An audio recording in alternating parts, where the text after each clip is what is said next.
வணக்கம். விருச்சிக ராசி அன்பர்களே, உங்களுடைய ராசியின் 8ஆம் இடத்தில் அமரக்கூடிய குரு, 9ஆம் இடத்தில் அமரக்கூடிய இந்த சூரியன் அப்படிங்கிறது ரொம்ப முக்கியமான மேட்டர் ஆகிடுது. 9ஆம் இடத்திலே கடகராசிக்குள்ளார் அமர்வதனாலே சில விஷயத்தில் தேவையற்ற பயங்கள் உண்டாகும். புதனோடு சேர்ந்து அமர்ந்தனாலே கொஞ்சம் வீட்டில் சுப நிகழ்வுகள் எல்லாம் வாய்ப்புகள் உண்டு.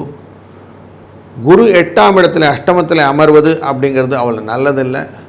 ஆனால் அதை கவுண்டர் பண்ணுற மாதிரி சுக்கிரனும் சேர்ந்து அமர்ந்தனாலே கொஞ்சம் சுகத்தை கொடுப்பதற்கான சூழ்நிலையை கொண்டு வருகிறார்.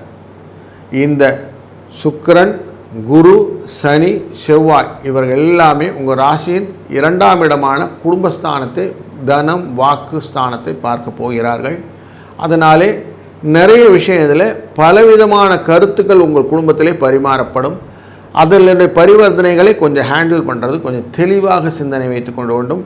கோபம், ஆத்திரம் அதெல்லாம் கொஞ்சம் ஓரமாக வச்சுட்டு எதையும் நான் ஆராய்ந்து தெளிந்து பேசணும் அப்படின்னு எண்ணத்தை கொண்டு வந்தீர்களானால் சில விஷயங்கள் எல்லாம் உங்களுக்கு தெளிவாக புரிய ஆரம்பித்து விடும். அப்படி தெளிவாக புரிஞ்சதுன்னா அந்த காரியங்களை நல்லா செய்யலாம். அதை இன்ட்யூட் பண்ணி போயிட்டே இருக்கலாம். எஸ்பெஷலி குழந்தைகள் விஷயத்தில் எந்த டிசிஷன் எடுக்கிறாலும் கொஞ்சம் யோசித்து தெளிந்து ஆராய்ந்து செய்யுங்கள் அப்படிங்கிறது தான் இந்த மாதத்தினுடைய அட்வைஸு. Take care. வாழ்க வளத்துடன்.